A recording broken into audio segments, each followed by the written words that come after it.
All right, a tough, quite tough one. Like examination, we have our panel on examination. Thank you, everybody. So this is actually very important because examination is something that all the students have since eternity been worried.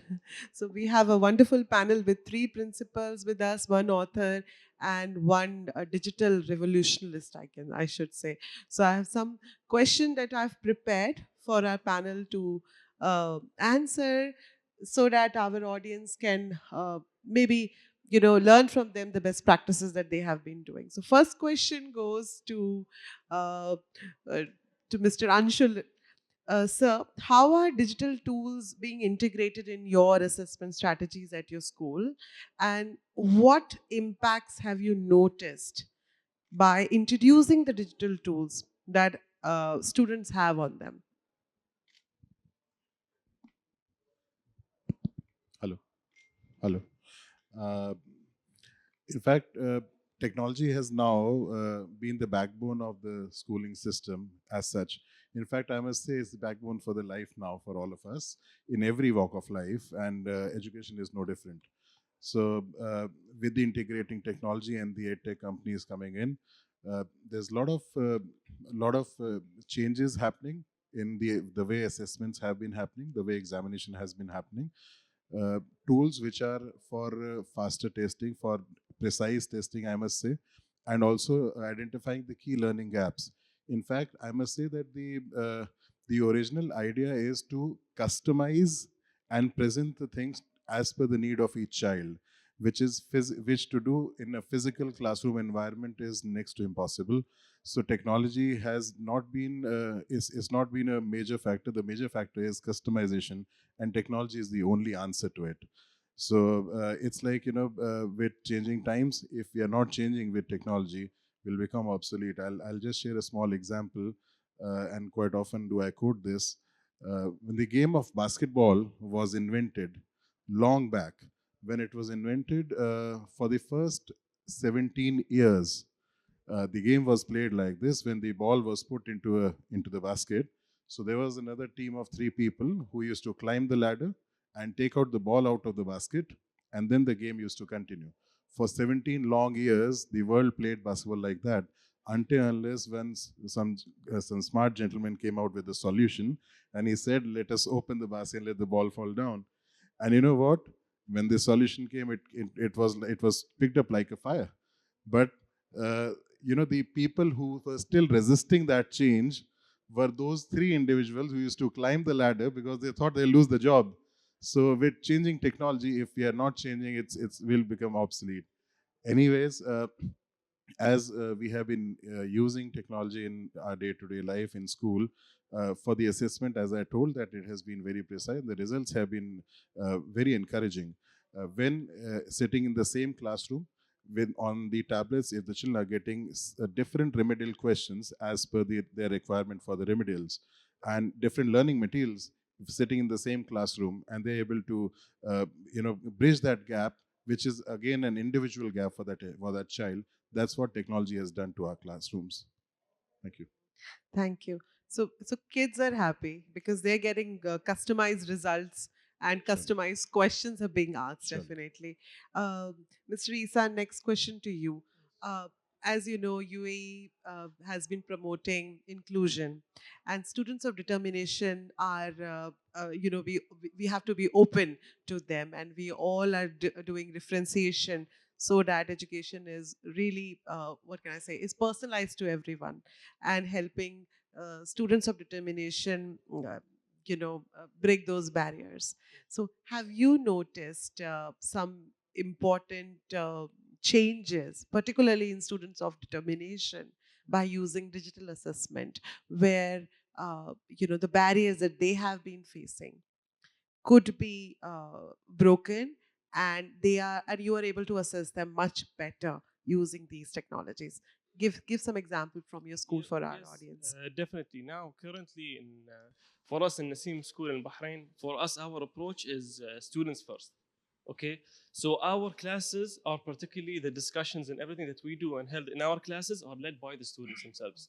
Okay, so now currently that we're using Google's technology in our school, currently all the assessments and everything, we try to let the students lead what kind of assessment that they want.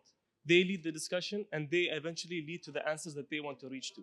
So we try to promote their critical thinking to reach to certain ways of how they can solve these issues, thinking outside of the box, especially to encourage them in taking risks and being very creative when it comes to their thinking and out of the box thinking, as they say. And as well, currently, we try to encourage, there is the use of technology.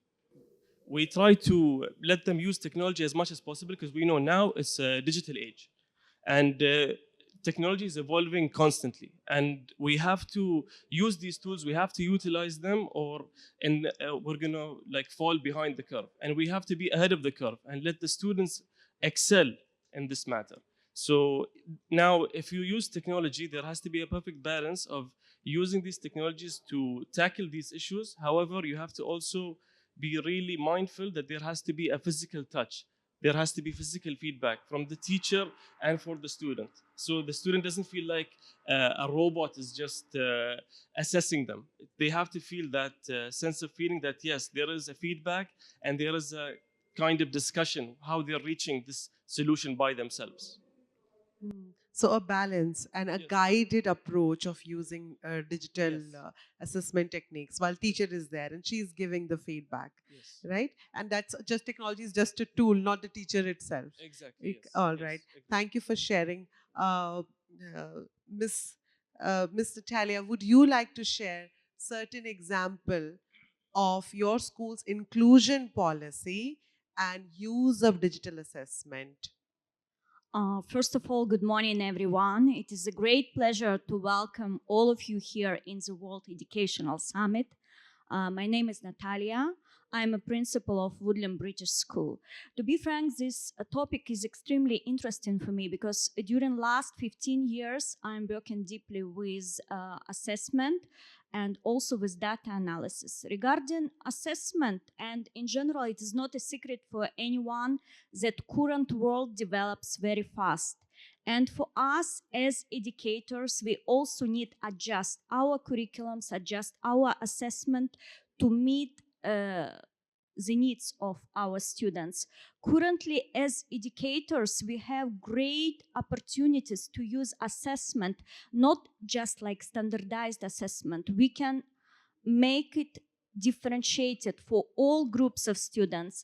Regarding inclusion, we can differentiate it for the students of determinations, for special needs students, for gifted and talented students. Currently, there are a lot of opportunities for us. For us in our school, we are using gamification, we are using metaverse, digital twins, we are using VRs, the same virtual labs, simulation. All this stuff helps us not just develop our kids and gives them more understanding about digital education. It helps us also to use the last achievements of artificial intelligence, because what is the main purpose of assessment for us? To collect data, to know our students best. So with the last system of education, I just mean with artificial intelligence, as you asked me about special needs students, we can not only identify the level of the students, we can identify as per multiple intelligence tests which can be implemented in different applications. We can identify the type of learning for the students. We can, with artificial intelligence and with different gamifications and different tasks, collect as much as possible data about the students, and with the helps of artificial intelligence, we can develop individual plans for the students. For special educational needs students, there are a lot of applications, like, for example, which are integrated with arts, integrated with music. Also, there are a lot of devices now which can help the students who have visual problems, problems with auditory, problems with speaking. There are a lot of sensory stuff which really can be used during assessment. So for sure, digital assessment give us great opportunities like for educators. Thank you. Thank you. Thank you for sharing. So you're saying that using AI to make customized individual learning plans suited for special education needs students has helped, and various For digital gifted assistants and talented as as well. well. Of course, I mean, they are those minority we always forget. All right, thank you, ma'am.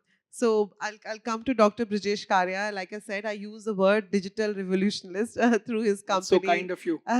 He's CEO of Singhania Quest Plus. Dr. Brijesh, would you like to share one particular innovative digital assessment practice that Quest Plus uses and you are promoting in the schools that are part of, Our platform, right? yeah. Perfect. Thank you so much for the question. So I'm happy to inform Quest Plus is currently catering to around 100,000 students across India. So we've got a lot of data points to work with when it comes to assessments, right? So we've got a three-pronged strategy that we're using on assessment fronts right now. One is we have broken down assessments into various parts: formative assessments, summative assessments, ipsative assessments. We have broken down assessments into various parts. Because what we realized, once there's a major bulk of quantum coming in assessment, students tend to not perform better. So what we did is we went to bite-sized learning, small capsules of learning, followed by assessments regularly. So that we realized, once children are doing smaller capsules of learning and doing a small assessment after every capsule or module, their performances are significantly going up. That is one thing that we did. And after formative, then we moved to summative, a lot more chapters coming together, or a lot more topics coming together. So that is one strategy that we built, and we realized there's a significant 5 to 7% jump in their performance when you break down learning. Because after COVID, there was a research done that children's attention span has gone down to 7 minutes. So if I expect them to sit for a 35-minute lecture or a 45-minute lecture and then do an assessment in one go, I'm sure they'll not perform better, because we're still getting back to normal even 3 years down the line in a country like India, because the digital divide was so high. That was one. Second strategy, we realized assessments require a lot of practice, because students are at various proficiency levels. I'm sure all of you will agree. Some of them need basic proficiency, some of them are at critical thinking best, some of them are higher order thinking best. So if I give the same assessment to everyone, it is never going to work. So what we did is we created a question paper generator where students can generate their own question papers, and the questions are tagged. You set a 20-mark template, you select which author, which book, what type of question paper, easy, medium, difficult. It generates in less than 10 seconds, and you can go ahead and attempt that as a student. So that is something that is absolutely helping our students and teachers, more importantly, because teachers' biggest problem is, how many question papers do I generate? So now one teacher for one batch is able to generate 40 question papers in less than 1 hour. That's the kind of tech proficiency that they've brought in, and it's really helping our teachers and saving almost 30% of their time. And the beautiful part, because it's happening on a digital platform, the results are also instant if it's an MCQ based test, right? And today's children, what do they seek? They seek instant gratification. I'm sure everybody will agree, right? In fact, and there are funny things that happen, if I may share with your permission. I'll just, like, we are talking a lot of digital, so can I do a small survey with the audience? Will you all participate? Let's do Yes or that. no? See, when you stare at me, this only means two things: either you're understanding everything, or you're understanding nothing. Which one is it, first or second one? First? Okay, so let me ask, how many of you are on Facebook? Please raise your hands. Wow, almost everyone. How many of you are on Instagram? Fantastic. How many of you are on Snapchat? One. How many of you are on Discord? One, two. So see, this is how the platforms are changing. The students today are on Discord. So in one of the schools in India, MCQ examinations are happening, multiple choice. The moment the teacher used to put up the question paper, one of the students would go on Discord and upload all the answers. The whole class would copy, and the full class started getting full marks. After which the teacher started realizing, am I such a good teacher that after me teaching, everybody ends up scoring full marks? So that's the second part. And the third part that we are doing is very, very simple: a chapter wise test. As I told, smaller modules helping students better, and then leading them to a bigger quantum. Sorry for taking a little bit of extra time. No.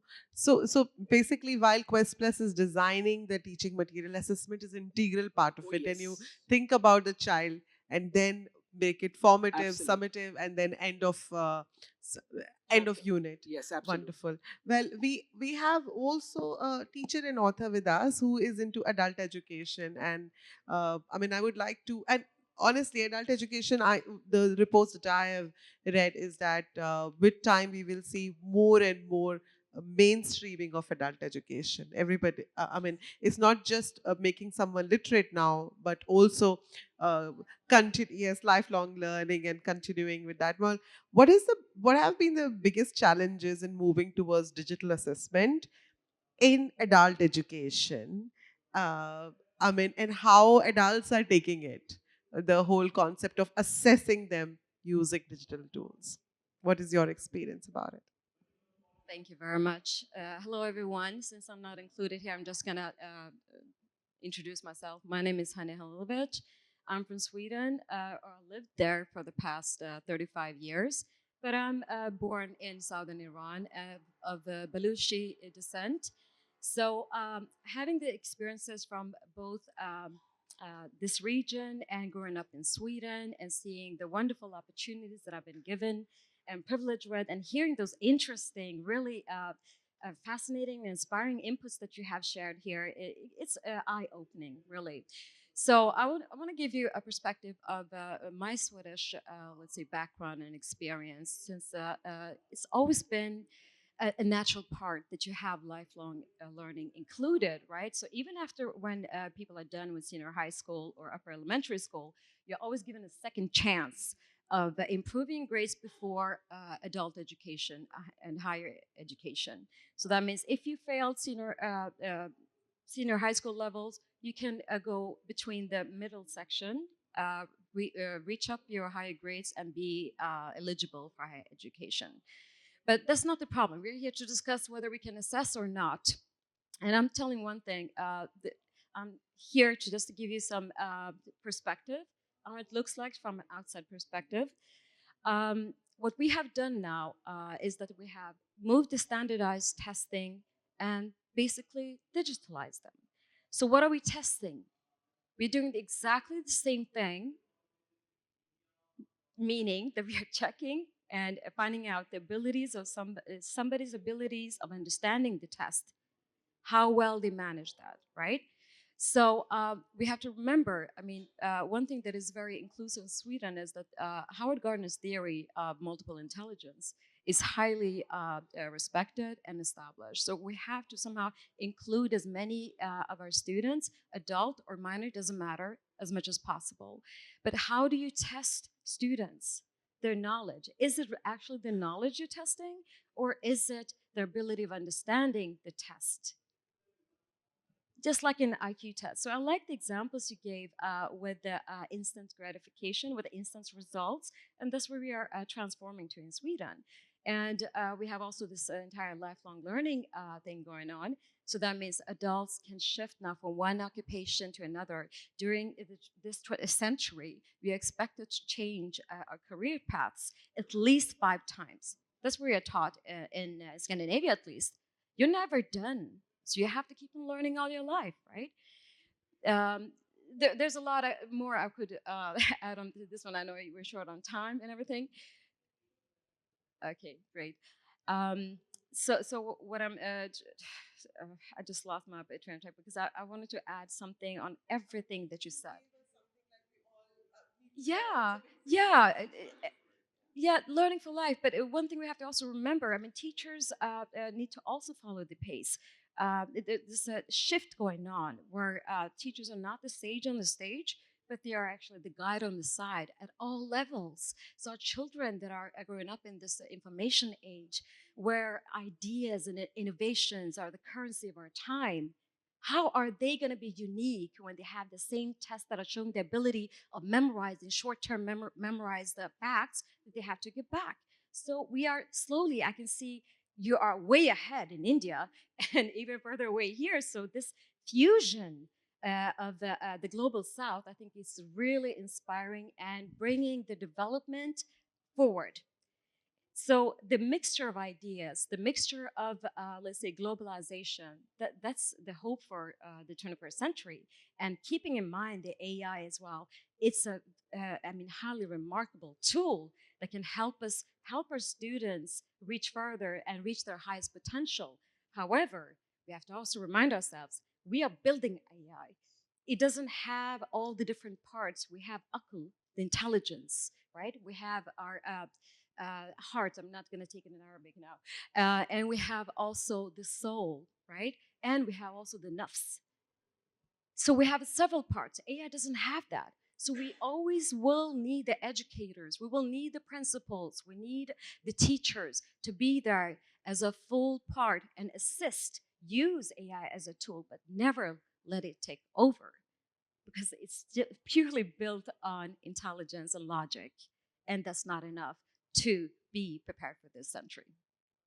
Thank you very much. Thank you for sharing. And also, you, as you said, that we will be changing careers in yeah, 5 times at least. So we need to keep upskilling ourselves and taking and accepting digital assessments where we will be tested on our skill through using them. Well, I'll again start with you said. Now you've said if we do not take digital assessment into, we would be left behind. So I mean, you've been interacting with students. You represent such a large group at Hania Public Schools in very near to Delhi, but it has its own character. The whole place, Haryana, has its own character, and you interact with students all the time.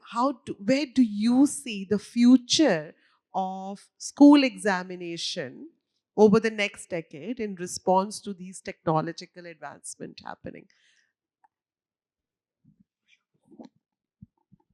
Uh, Absolutely no doubt that, as ma'am was just suggesting, that with the changing pace, the teachers being the drivers have to be the best ones so that they could drive the coming generations to the best places. And with that, the assessments and the kind of digital transformation India is undergoing currently, and the way I see in my school itself, last 7 years we have been using an app which is an adaptive app which uses an AI, and it is helping us out getting better results from the children.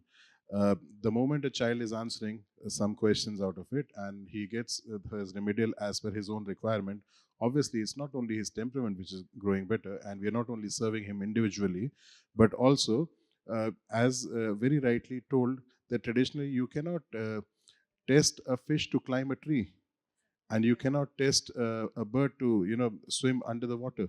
So it's the same way that you cannot have the same testing formulas for each and every child. And you know from talking about the primitive modes of transport like horses to cars to the supercars, from trains to metros to the bullet trains, if you see the classroom environment, traditionally we haven't changed it that much. It still looks the same, and that's the reason when we are making smartphones, we need to make smarter students, in fact, and we need to make a smarter generation. For that, we need to serve individual talents. Just imagine if something which is common between Bill Gates, Michael Dell, and Sachin Tendulkar, a cricketer, maybe Brad Pitt, Aishwarya Rai, all these individuals, not only success is on the common part, but also most of them are the ones who dropped out either from the schools or colleges. But they dropped out because they might have not been performing that well in the traditional examination system, but they performed extremely well in the examination of life.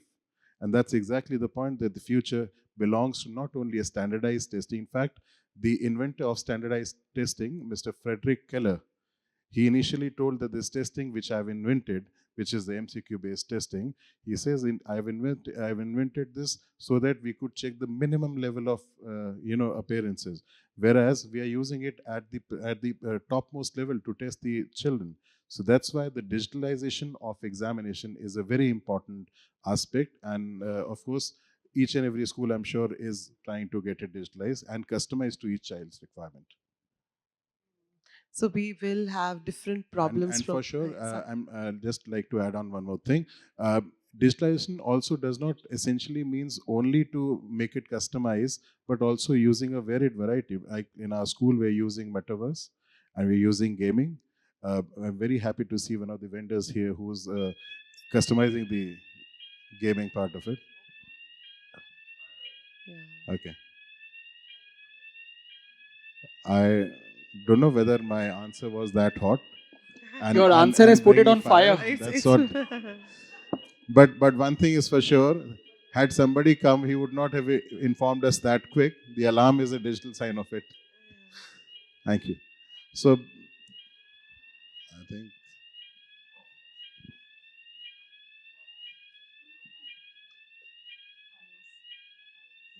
we can continue further. Yeah. So we are safe now. Yeah. All right. Thank you. Thank you. So, sir, can you just summarize? I mean, I think this alarm just took me. So, I understood. give me 3 pointers from what you've said. Yes, sir.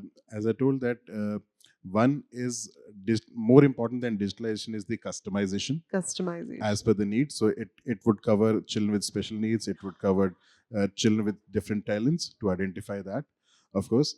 Second is the kind of assessments, the variety of assessments we need to have. So if there's a good basketball player, so we need to assess him on the basketball court rather than ask him to answer certain questions with a pen and paper or digitally for that matter.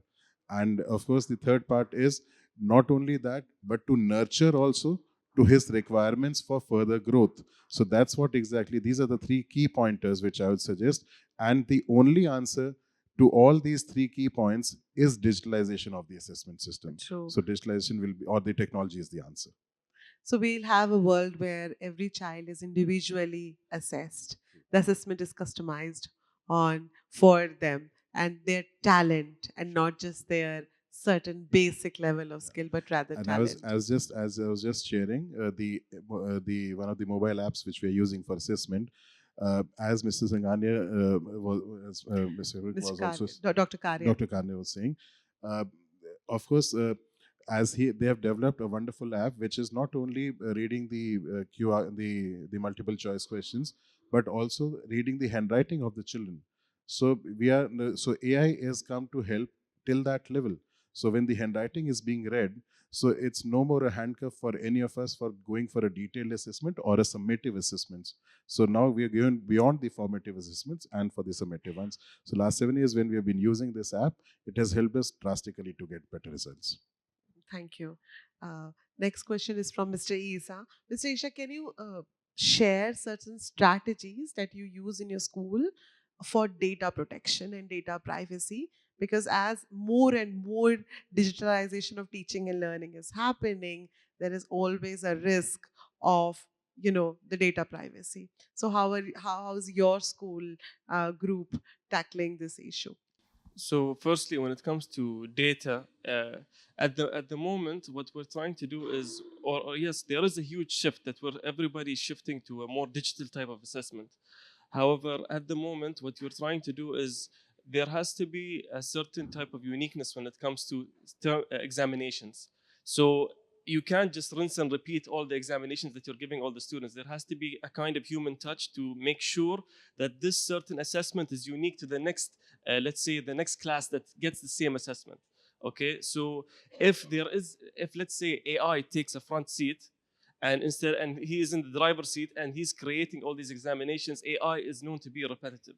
So yes, teachers must be able to use these tools to create, let's say, a proper way of assessing the students. However, they're, like I said earlier, in regards to human touch. For us in our school, there's more like, let's say, we try to assess the students in a way that we need to make sure that they understand it. So why do we go with the approach of letting the student converse about it? So let's say, for example, there's a big difference in when you studying for something and then do the assessment and then throw all the information out, rather than, let's say, if you study it a bit and then the next day you have a discussion with the entire class to discuss this certain topic, which when you're able to converse about something, that means you actually understand something. So in this regard, when it comes to, because we know in this age that because AI is now getting implemented and we're going to a more paperless approach. There is a lot of challenges that are well known in this kind of regard, especially when it comes to plagiarism. And AI is constantly evolving, so it's becoming harder and harder to tackle things like plagiarism and other aspects that come through this technology.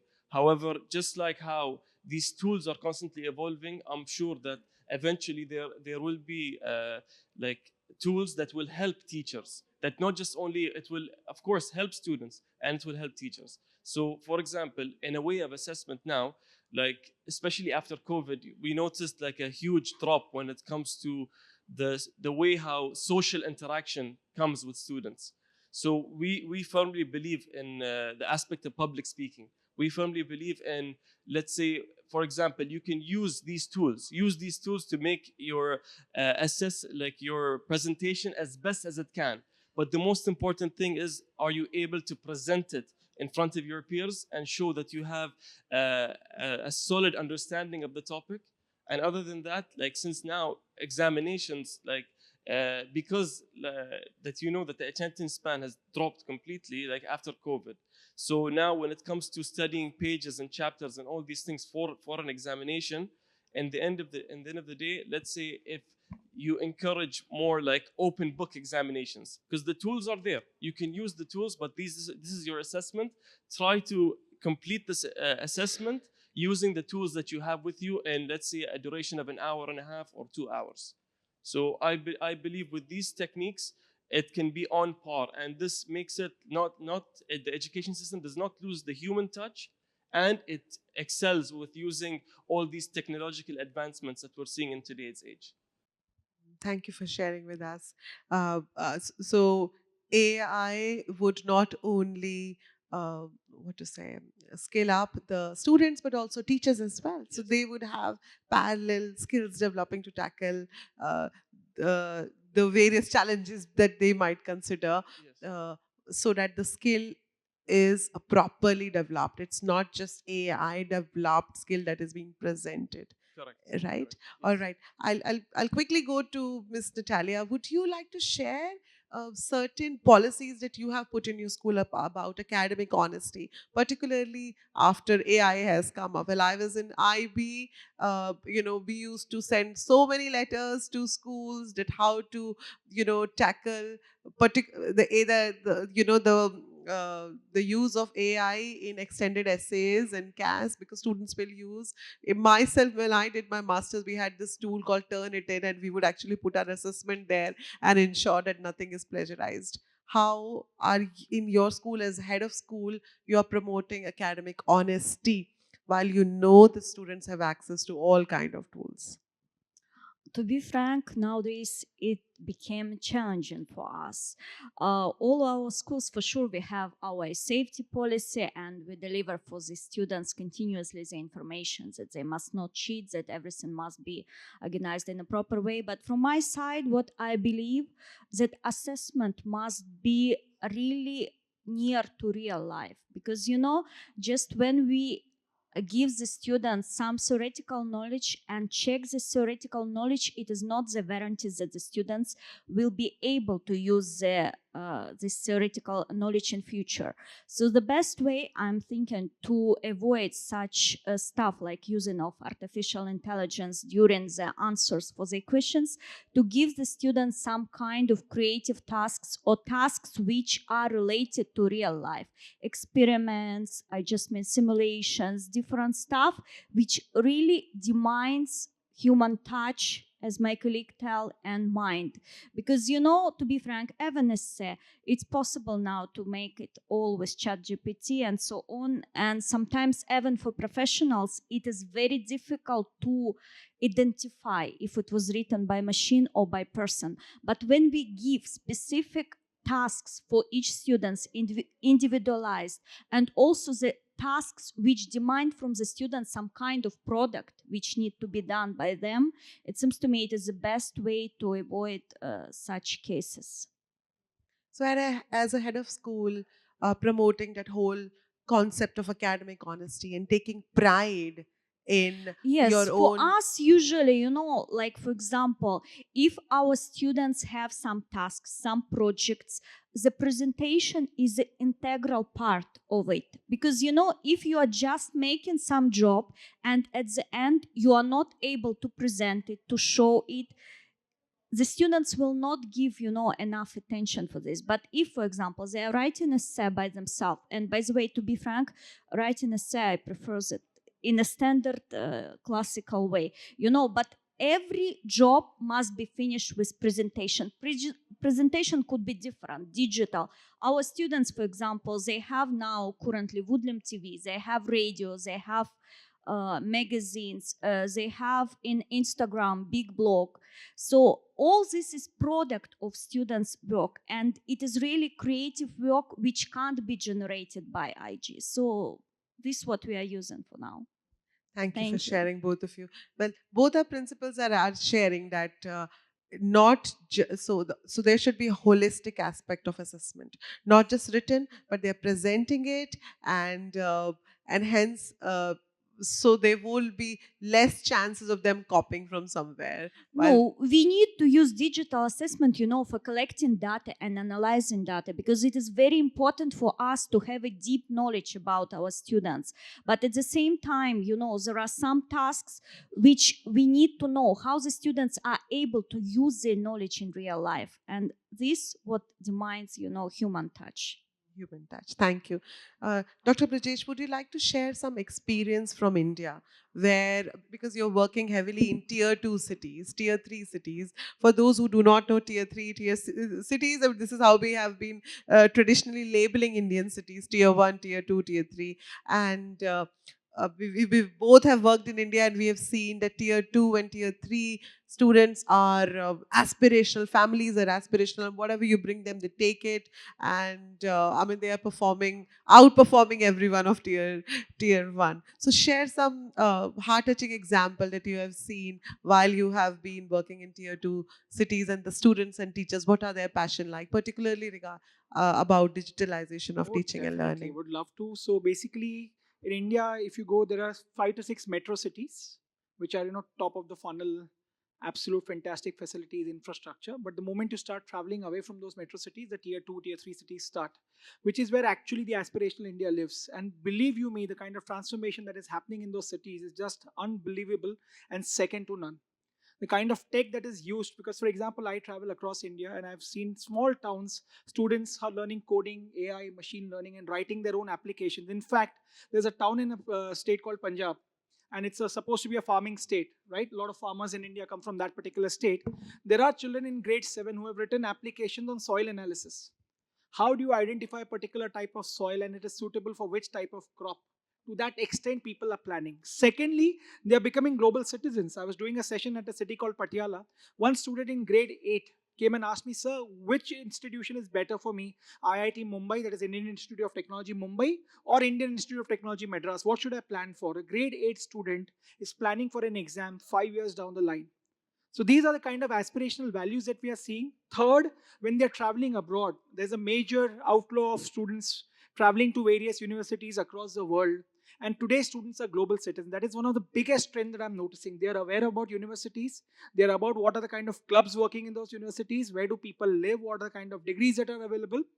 The way they plan in advance is just unbelievable. And after COVID, I realized the biggest change that has come here personally in India is the use of technology by the teachers.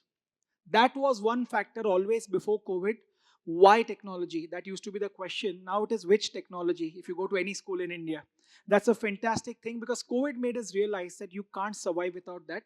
Having said that, I'm not trying to say technology will go ahead and replace the teacher. That will never ever going to happen. A teacher powered by technology is an unbeatable combination, and he will always beat a teacher who doesn't use technology. That's something that my experiences have taught me. And yes, so that's the way forward. Teachers are adapting it, students are adapting it. And as you very correctly mentioned, holistic education. So it's not only about academics. They're coming up in sports, they're coming up in assessments, they're coming up in various aspects. I mean, all walks of life. They're doing a phenomenal job. And I would definitely like to thank platform like Elets, where they are giving us this opportunity to come and interact with different people from around the world and get their thoughts and perspectives. So thank you so much, and of course to you for this wonderful moderation as well. Thank you. Well, we have just a few minutes left, so I would like to ask Ms. Hani, anything that you would like to share that you write in your books about adult education uh, in relation to digitalization of education. Then I would like to go back to the value of communication and knowing how to communicate, since we live in a world where communication is highly vital and important, and more of our meetings are happening online. We know how to behave in certain, let's say, contexts online, but do we know how to behave in real life situations? So we have to somehow celebrate and encourage our students to discuss. It's not only about discussing something you actually know about, but including the act of speaking. Because how did people get educated back in the days? If you go back to, let's say, Greece, did they have classes, one teacher, and everybody was just sitting and listening? No, they didn't. So people have always learned by socializing. So we have to learn how to socialize, how to speak. So the traditional has gone away. We have more collaboration by speaking to other people, both within adult education as well as students. But there's actually also science behind this. I don't know how many of you are familiar with Vygotsky. He was inspired by another scholar, exactly. I mean, of course. But he was inspired by, exactly, thank you very much. One that is less known and familiar, that's Mikhail Bakhtin. That's also another scholar from Russia or Soviet Union, whatever it was, more than 100 years ago. And he pointed out the importance of actually trying to put your thoughts into action by either writing them down or talking to other people. It's not until you have to somehow organize your thoughts by speaking about them, writing them down, that you know what you're thinking, that it gets more concrete, right? You can see it, you can grasp it, you can make other people understand. So that's why I think the value communication is more important than ever. It's not only the incentives of making the meets end for most of the people of this world, but also the value of finding a purpose in life. You have a deeper meaning, right? Thank you very much. For sharing. We're planning a new school in Dubai, and I asked several principals what's a core skill that we need to develop in the students. And most principals said communication. Really, communication, because they know everything. It's just how will they communicate? Because now attention span is lesser than 7 minutes. I think mine is less, even lesser. and uh, and everybody wants to just look here and they are very smart. They know everything. It's just that how they are able to communicate at various levels. Coming back to our three principles very quickly, few minutes left. A lot of edtech companies are our sponsors of this event. Why they are sponsoring? Why they want these panels? Because they believe that education is making the technology is making the changes in the education, positive changes. When you look at an edtech company, what do you look at? I mean, what are you deeply looking into their service? So that you would recommend them to your students or teachers. Same question, all three of you. Um, of course, a lot of tech companies are here as the sponsors for the event. And no doubt, while choosing amongst the tech companies and their solutions which they are providing, uh, for them, the most important aspect is what is the need of the education system as such. You know, there are technologies which are brilliant, but if the technology is not relevant to you, so it may be immaterial whether how brilliant the technology is. Uh, I remember long back, way back in 2005, 2006, there's this technology which came in, and few edtech companies at that point of time were promoting it with the name PIP, that was picture in picture. So they used to divide the television in four parts, and they used to say that each one having a same head, wearing a headphone, can look at the different parts and listen to it. But you know, a brilliant technology nobody had at that point of time in India. Videocon was the company which presented it. And in the entire country of a population of 110 crore people, they sold only 37 sets. Why? Because the technology was very brilliant, but it was not that relevant. So making relevance to the need of the education systems which is there is the most important aspect. Of course, the ease of it, the ease of using the technology, and the way the parents and the students and the management of the school or the teachers, if it is easier to adapt to, so is another aspect which the edtech companies must take note of it.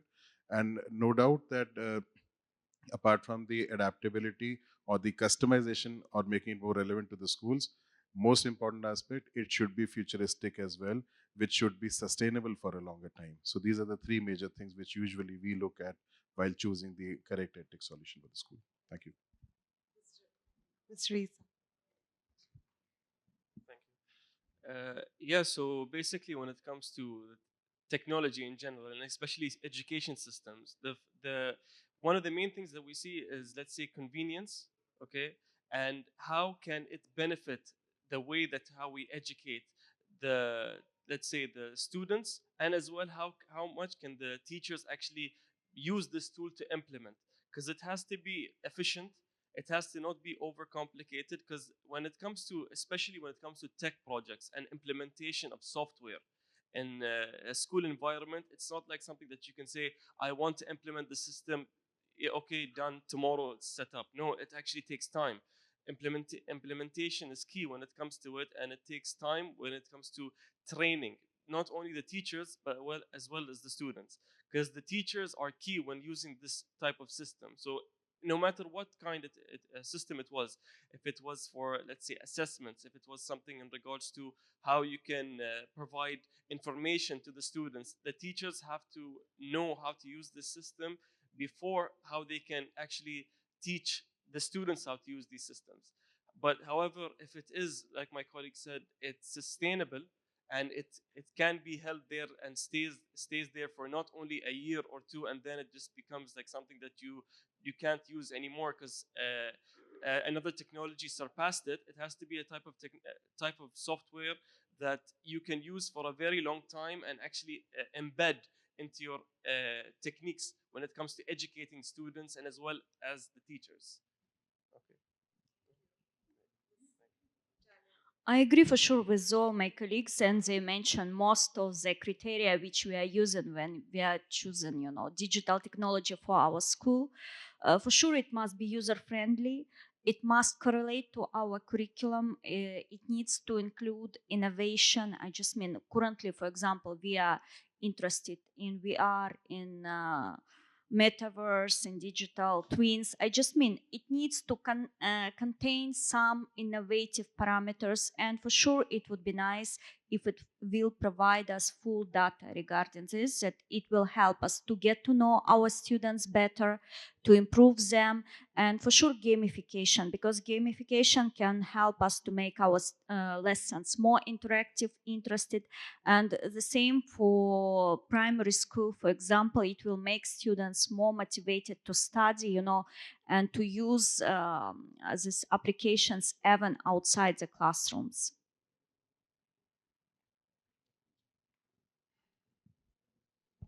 Thank you. I mean, I'll end with a very quick example that I had seen yesterday. So I was traveling with my 10-year-old daughter in the plane from India to Dubai, and for 3 hours we were playing game Wordscapes, and I was. I mean, I like that game, but I never care about the awards, the points.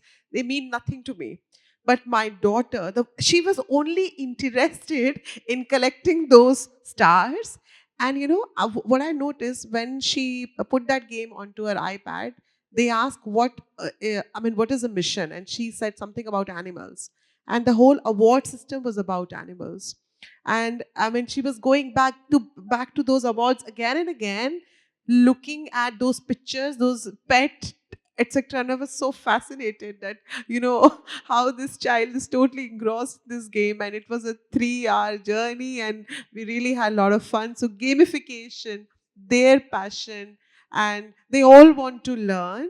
And thank you at tech companies that all the companies that you are really understanding the child and bringing these nuances in every time you develop something for them. Thank you for this wonderful panel, everyone. Thank you. So we'll finish this panel. I hope you got some insights from how it is happening in India, how the principals are tackling this into the school, and very futuristic vision for all the adults, that how we should think about upskilling ourselves in regards to technology. Thank you, thank you. Thank you so much.